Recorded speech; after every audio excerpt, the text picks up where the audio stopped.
Hello, hello, hello. Welcome again. I am Eliza Bloom Robinson, and this is another episode of Voices for a New Humanity. Voices for a New Humanity are conversations with all kinds of different people about all kinds of different things that we're feeling are new, sort of kind of coming through from this pandemic time, but also there was a movement that this pandemic has opened up, feels to me, exponentially put this thrust into a new way of being on the world. So we're having lots of conversations just to explore it for you, for me, for all of us. So today my guest on this episode is my friend Lynn Feinberg from Norway. I absolutely love that so many of my conversations are global. I'm in Arkansas in the US, so we're reaching across no time, no space through the amazing technology that we have here. Lynn and I have just been chatting. We're in a group together, so we've been playing together for a few months and really popping into the new and really experiencing and calling forth a future. But we've just been having a conversation. Lynn is a ordained rabbi, and she does soul memory discovery, and she is brilliant at it. And so we were comparing our paths. I'm ordained unity, and I do subconscious healing and quantum healing. But we started talking about, and we thought this might be fun to really explore in this conversation, how our backgrounds, as expansive and rich as they aren't really moving forward with us. So first, Lynn, welcome. Thank you so much for being here. Is there anything else you'd like to say in introduction of yourself?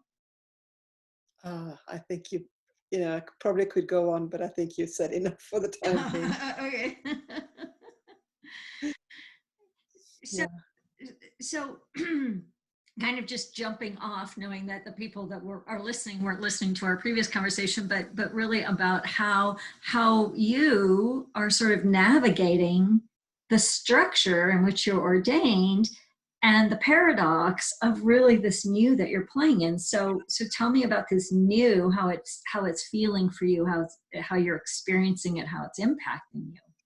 So, I mean, I have experienced this new for a long time already. I mean, for quite a few years coming up until now, where I've progressively felt that some of those, for a long time, Jewish structures were something that were kind of holding me and helping me. And even when I was doing my rabbinic training and my rabbinic work, I was expanding the boundaries of what I understood Jewish to be. I think that's why I became a rabbi in the first place. But extensively through the years, and up until I think 5 years ago or so, I couldn't anymore, do the rabbiing work in that traditional way in any way. I mean, what's left is more like a spiritual direction, kind of therapeutic way of working, and the soul memory discovery, which is basically a modality to help people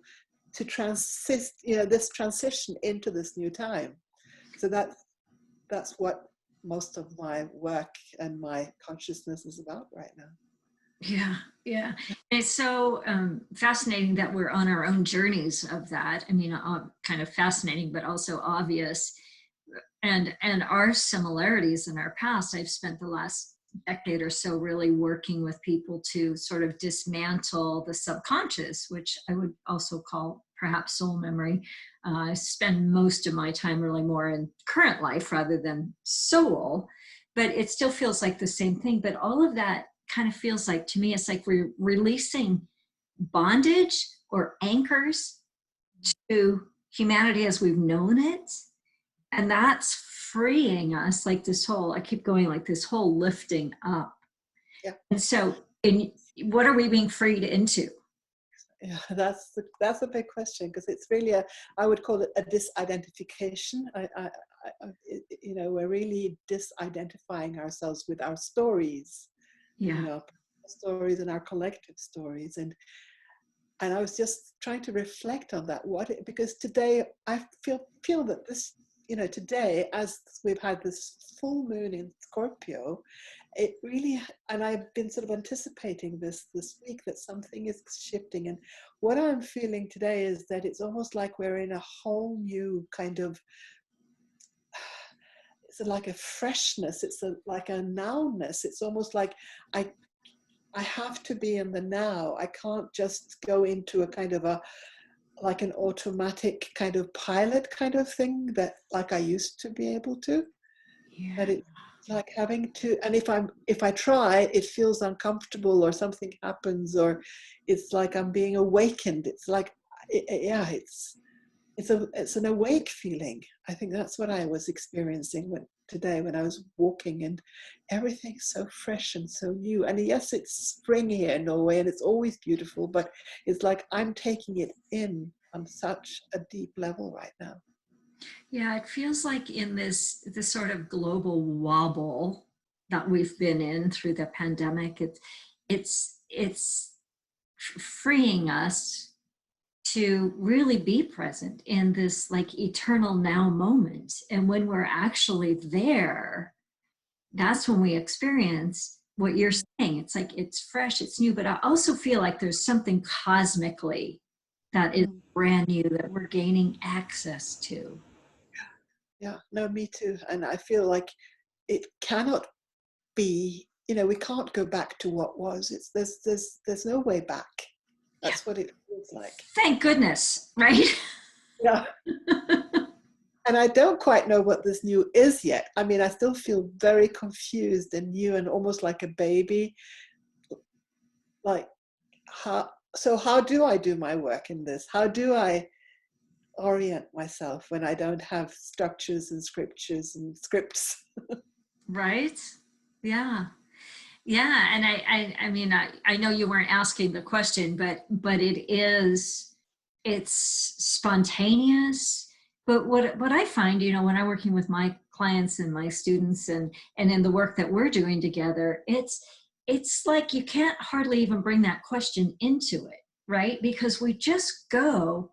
It's so paradoxical because we live in this cosmic quantum amazing future world in our groups with together, and then we live in the other world, which for me is completely changing too, because I'm having some of the way I've done it doesn't work anymore, and I don't want to do it ananymore, and it feels heavy and laborious.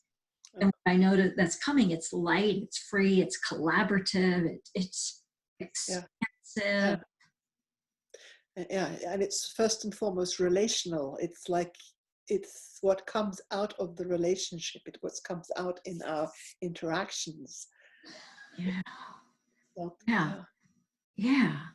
Which is giving us whole new ways to really be in relationship in a very, I'm going to say co-creative, but it's almost more organic than that. Co-creative to me feels like I'm going to go like co-create something, but it's much more organic.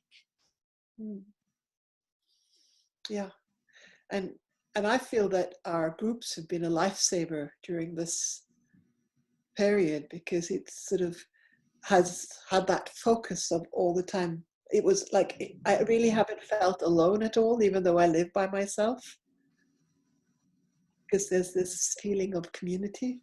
Yeah. Yeah. And that connection is so important. One of the things I keep talking about, I've taught, oneness, like we're going to make this leap. I've been saying this for 10 years or more from what I call the separated human, the humanity that feels unworthy and not good enough. And, there's competition and all of that into oneness. We're going to realize our oneness. But what I'm experiencing is particularly in our work together is it goes beyond oneness to this allness, and the allness is it's so exponentially powerful, it's so collaborative, it's so relational, but it's also so far beyond individual. It doesn't eliminate individual. It's like it contains the individual without it being in the way. It's sort of like, yeah, it kind of it embraces it. It's almost like it embraces it, and then it transcends it. Yes, yes, yes. That's said so beautifully. Yeah, So and then there's this sense, transcending. yeah, Yeah, yeah, yeah. And so, what do you when you come in and you pop up and you see the future, and even though you don't quite know how it's going to navigate, what are some of the experiences that you have when you do that, or the feelings you have, or what can you share about what that seems like to you or feels like? what it feels like is that there's more space, less stress, more room for everything. It's like that there's, it's like you don't have to plan as you used to, but you can sort of kind of just rely on happen, because it's all divinely planned, and I can just rest into that bigger plan of things, and then everything will fall in place. Yeah, yeah. So the struggle Yeah, that we've all been in, that frenetic pace, at least that we here in America live in, that push, go, go, go, go, is not even there. at least that's what that's what I'm sensing can happen, and I don't know exactly how, and I don't necessarily. I mean, I don't see everybody experiencing that around me, for sure not. No, right? Because there's a real paradox going on. It's real. Yeah, The gap is almost getting bigger between our experience of that and some of the experience of some of humanity right now. And I don't know how you reconcile that either. I get caught up in that sometimes. And yeah. But I'm feeling less and less able to press myself to do things that I, like sort of like I used to be able. Oh, well, now you must do this or you must do that. It has to be like I have to intend it, and then I can. mhm, mhm, All mhm. about intending, I think, or being connected in a way to that flow, that Yeah, feeling of being in the flow. But it can't come from just mind will. yeah. We can't come from our will. It can't come from our mind. It can't come from the to-do list, because that just creates more stress. But that alignment to center, it's like Yeah, maybe the impulse. It's like following the impulse. It's like, oh, call that person. Oh, do this now. Oh, take a nap. Oh, go for a exactly. walk. That's what I had to do today. Like I couldn't work this morning, so I just had to go out and take a walk. And yet I did get to do some things that had been on my to-do list, Right? And then that almost happens again organically, or almost like magically. It's like, well, I didn't even know how I got all that done. with no effort. No effort. No effort. And then that is, to me, just this whole, there's a gentleness in this new that is unprecedented, at least in my world. Absolutely. Oh, let's just breathe into that gentleness. Yeah. Yeah. So more of that. I mean, that's what I'm anticipating, that will be, that more people will recognize it in each other, and as we're mirroring it. Yeah. Yeah.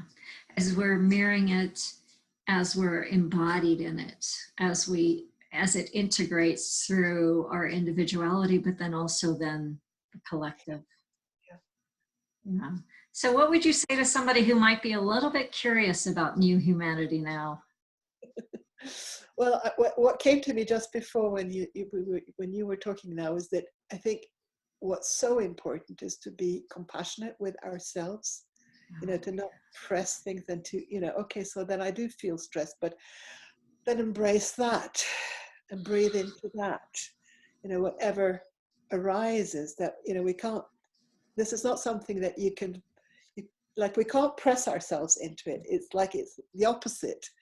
Right. And I think it's, so if anything, it's maybe just giving yourself a break once in a while at least, and trying to like rise your just sit down and just let go and open up to something, beyond what you can imagine, and just take that in and just feel that breeze that comes through you. And then see what happens.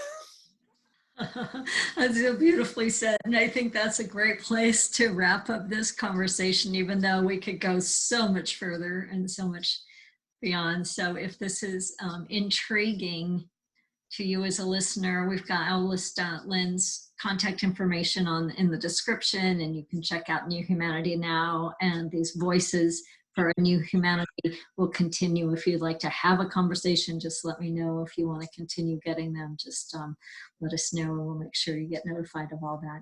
Lynn, thank you so much for sharing your presence and your essence and your wisdom with us, and so much love to everybody.